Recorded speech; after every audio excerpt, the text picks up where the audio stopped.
Hi అండి, చలికాలం వచ్చేసింది కదండి. ఈ టైంలో కంపల్సరీ నువ్వులు పల్లీలు ఎక్కువగా తీసుకోవాలండి.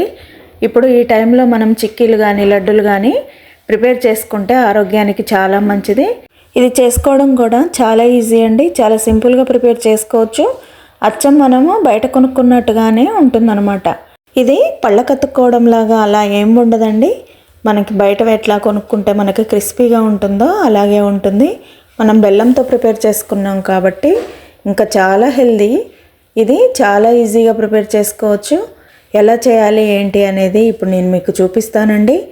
మనం రెడీ చేసుకున్న తర్వాత కూడా మనకి 15-20 డేస్ వరకు ఇది నిలువ ఉంటుంది. చాలా బాగుంటుంది. ఒకసారి ట్రై చేయండి. ఇది ఎలాగో ఇప్పుడు మనం చూద్దాం.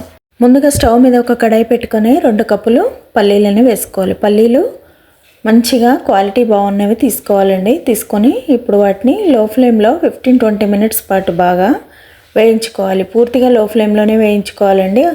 అసలు హైలో అన్నది పెట్టొద్దనమాట. ఇప్పుడు అలా వేయించుకున్న ఒక ప్లేట్లో వేసుకొని ఇప్పుడు ఒక 1/2 కప్పు నువ్వుల్ని నీట్గా వాష్ చేసుకొని జాలికేసుకొని ఇప్పుడు వాటిని కూడా కడాయిలో వేసేసి బాగా ఫ్రై చేసుకోవాలి.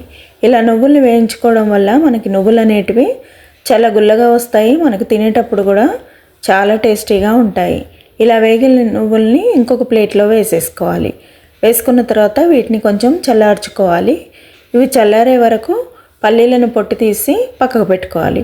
పెట్టుకున్న తర్వాత ఇప్పుడు అదే కడాయిలో 1 కప్పు ఫుల్గా, అంటే కొంచెం తినేవాళ్ళు 1.5 కప్పు వేసుకోవచ్చండి. నేనైతే 1 కప్పు వేస్తున్నాను. వేసేసి 1/2 కప్పు వాటర్ వేసి మంచిగా కరిగించుకోవాలి. అలా కరిగిన తర్వాత 1/2 టీ స్పూన్ నెయ్యి వేసుకోవాలి. వేసేసుకొని ఇప్పుడు ఒక ప్లేట్లో నీళ్ళు తీసుకొని ఇప్పుడు పూర్తిగా దగ్గరగా అయిపోయిన బెల్లాన్ని ప్లేట్లో వేసేసి పాకాన్ని చెక్ చేసుకోవాలి. పాకం ఎలా రావాలంటే మనకి ఒక రాయిలాగా ఉండాలన్నమాట. ప్లేట్కి వేసి కొడితే శబ్దం రావాలి, అంత గట్టిగా రావాలి. అలా ముదురుపాకు వచ్చిన తర్వాత ఇప్పుడు ముందుగా వేయించుకున్న పల్లీలు తర్వాత నువ్వులు 2 వేసేసి బాగా కలుపుకోవాలి. ఈ టైంలో మీకు ఒకవేళ నచ్చితే ఇలాచి పౌడర్ వేసుకోవచ్చండి. నేను వేయలేదు. ఇప్పుడు నువ్వుల్ని పల్లీల్ని వేసుకున్న తర్వాత ఇదంతా పాకంలో బాగా కలిసేలాగా కలుపుకోవాలి. ఫ్లేమ్ని మనం నువ్వులు పల్లీలు వేయగానే పూర్తిగా ఫ్లేమ్ ఆఫ్ చేసేయాలండి.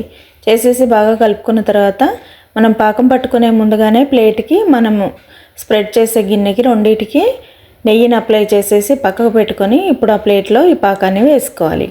వేసుకొని మంచిగా గిన్నెతో స్ప్రెడ్ చేసిన తర్వాత 1-2 అవర్స్ పాటు పూర్తిగా పక్కకు పెట్టుకొని చల్లారనివ్వాలి. ఇలా పూర్తిగా చల్లారిన ప్లేట్ని 2 సార్లు ట్విస్ట్ చేస్తే మనకి మనం అచ్చు ఎలా వేసామో అలాగే వచ్చేస్తుంది. చూసారా ఎంత బాగుందో? నచ్చిందా? లైక్ చేసి సబ్స్క్రైబ్ చేయండి. Thank you.